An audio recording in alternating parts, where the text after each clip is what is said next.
But like I said, overall, the Windows DVD Maker allows you to have the opportunity to create your own DVDs. And again, like I said, there's a lot of advantages with it.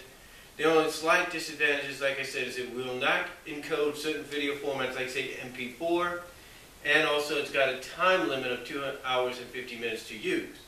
But also that is an advantage depending on what you use. So it's kind of a balancing out there with the time issue.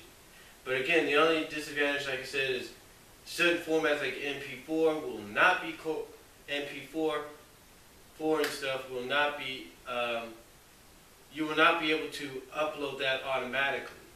I think MOV is the same way. I'm not really sure. So basically, you got to use whatever video converting program you have to convert them into the format that you will be needing.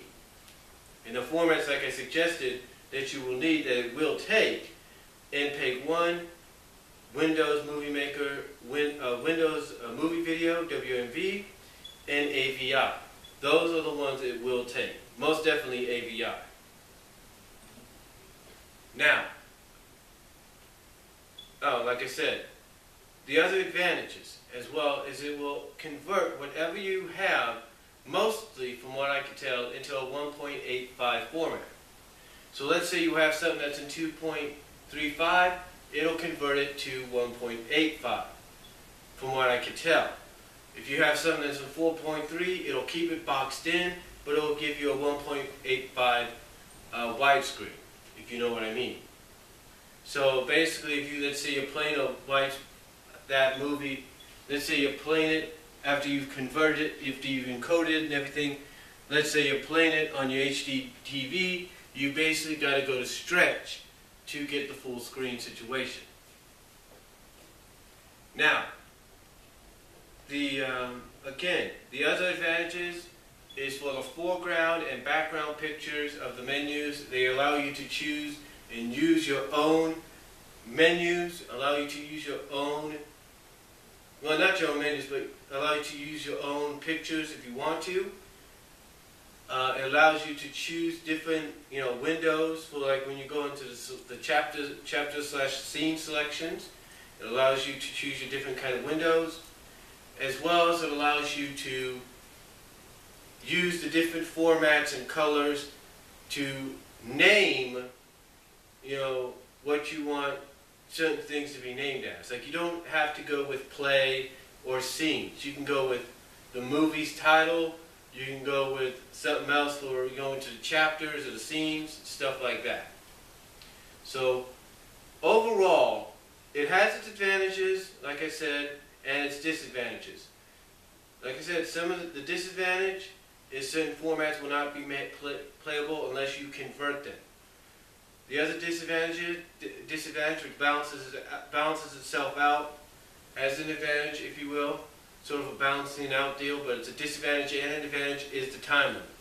Hopefully they've improved on that with Windows 8.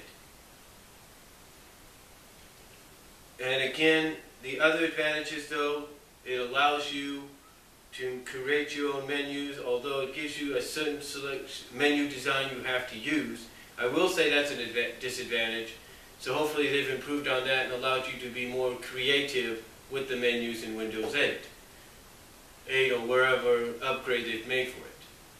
But right now the advantage and disadvantage as well, which is also balancing out just like with the time issue, is the menus. The advantage is you're able to, like I said, use your own pictures, and you're able to name how you start the movie and how you go to certain chapters, to the chapter menus or chapter/scene menu section of your DVD. So overall, the DVD Maker, I have to say the Windows DVD Maker is definitely worthy of having. Like I said, there are the advantages and disadvantages to it that I mentioned, but overall it's really worth having, especially if you want to do DVDs of home movies, and if you want to make DVDs of certain programming and stuff that you'll be able to get off YouTube, Dailymotion, and Blimp. And again, remember, when you get those off Dailymotion and Blimp, whatever the format is, make sure you convert it to either MPEG-1, AVI or Windows Movie Video 9 or Windows Movie Video. Those will be the ones that will be mostly, in my opinion, from what I can tell, even MKV if you want to, those will be the ones that you will be able to make into a DVD that you'll be able to have encoded by the DVD maker. And like I say, depending on how long the footage or the multitude of footage you have on the DVD maker, it should take around the average of 2, 3, at most 4 hours to create. So overall, I hope you enjoyed this review. Again, it's a great product to have. It's a great thing to use when you want to make a DVD. Like I say, for vacation, wedding, holidays, whatever, or if you've got leftover torrents of stuff you downloaded before the whole CSA situation came into play. Depending on the length of those, it's a great way to make DVDs out of those as well. So, sorry this was in 3 parts. I only have a 15-minute time limit on this main channel.